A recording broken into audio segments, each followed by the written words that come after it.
Hey all, Assalamu alaikum, it's your brother AbdelRahman Murphy here with another video on behalf of Qalam Institute, How to Get Married. This series, inshallah, is meant to be a brief primer and introduction on this topic of getting married, particularly in the day and age in this society, in America or in the Western world in general, where marriage has become so difficult.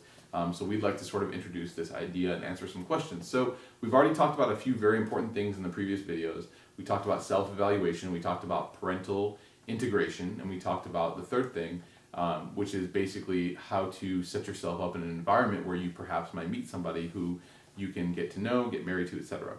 Now we come to the fourth topic, which is how do I know that this is someone that I want to marry, or how do I find somebody, or what do I look for in somebody that is important for a future marriage. So we have a couple sort of precedents here from the Quran and from the Sunnah.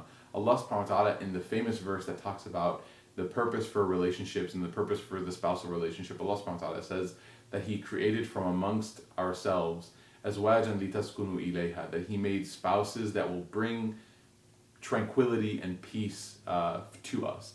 And then He says وَجَعَلَ بَيْنَكُمْ مَوَدَّةً وَرَحْمَةً. He says, and then we made between you this love, this compassion, and this mercy.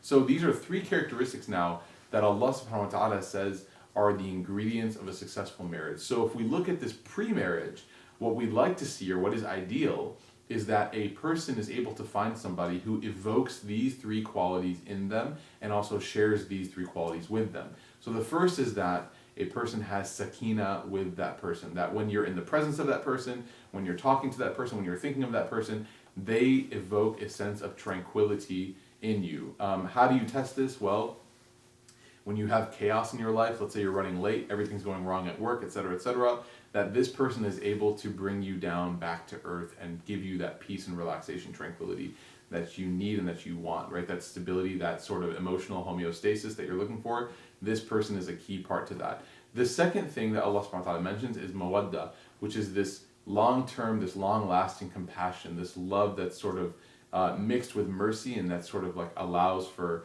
bumps along the road here and there. And so this person should evoke compassion within you, that you, when you see them, you feel this sort of love towards them that's very nurturing, that's very caring, that's very thoughtful, and things like that. And you should also feel that from them. And the next thing, and the last thing Allah subhanahu wa ta'ala mentions is rahmah, which is mercy, which is sort of like the social oil which makes the marriage sort of work clearly, just like, cars need oil so the engine can function properly. This is the sort of thing that makes the engine of a marriage work, which is mercy. And so when you're with this person, you should feel especially merciful, and you should also feel like they have that sense of mercy as well. So these are the things that Allah subhanahu wa ta'ala talks about, and these are the characteristics that He mentions to look for. Notice how He does not focus on money, on looks, on lineage, and things like that, right?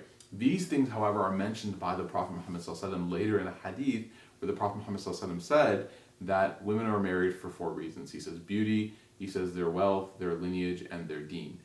He's not saying, Salam, that you have to marry them for these reasons. He's stating a sociological reality. He's saying this is what happens. Then he gives the advice. He says, marry for deen, for piety, and you will be the winner, right? May Allah bless those who marry for piety. The idea is the Prophet ﷺ is giving us a guideline. He's saying, look, it's okay to look for these other things. That's absolutely normal. However, if these other things trump a person's iman and their spiritual state and how they affect you in faith, right? Because marriage is oftentimes, we forget that it's transactional, that this person is going to have an effect on your iman and you're going to have an effect on their iman. So if we forget about iman and forget about religion and only focus on beauty, wealth, and lineage, then we're doing ourselves a disservice for that marriage. So he's saying put the iman at the top level. Don't put iman at the bottom after everything else has been met. However, this does not mean that a person should skip their physical attraction, that they should skip their financial, considerations, and that they should also skip the family compatibility. These are things you have to look for. And my advice to everybody is that there's no magic solution for this. This is a very case-by-case scenario. Some people really want certain kinds of family backgrounds. Some people really want certain kinds of financial situations, and some are happy with perhaps less lucrative financial situations. They're very content with that. This is the reality that we have to be prepared for, and this is something that a person has to think about. And also, beauty is in the eye of the beholder. There is no sort of objective beauty, and we need to make sure of one thing, that we're not being tainted by the inundation of photoshopped people in movies and magazines and TV shows, both men and women, that's causing us to find natural, holistic, pure beauty to not be beautiful, right? We don't want to compare someone who's holistic, who's natural, who's beautiful to somebody who's been photoshopped and been scanned and changed and airbrushed, etc. It's going to skew our scale of objectivity, right? When we look at somebody, you don't want to compare somebody who's natural, beautifully pure with somebody who's appeared in a magazine. And so make sure that you're fair in this regard. But my final advice to you in this regard is that the Prophet Muhammad ﷺ, and first and foremost Allah subhanahu wa ta'ala, obviously through the Quran, have established general guidelines. He did not set down that you have to look for point A, B, C, and D. He said these are the reasons why.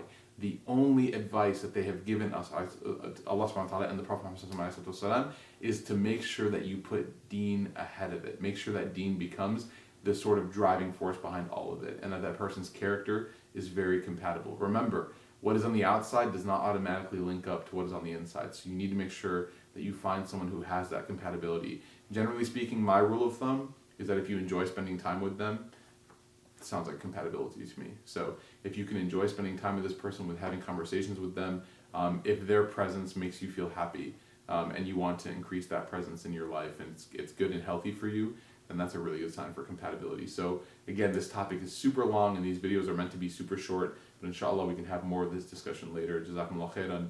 Now on to the next discussion, which is once I found that person and once our parents have allowed us to talk and get to know each other, what are those limits? What can we talk about?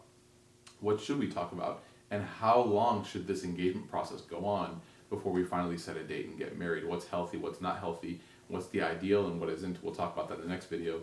Jazakumullah khairan wa assalamu alaikum wa rahmatullah.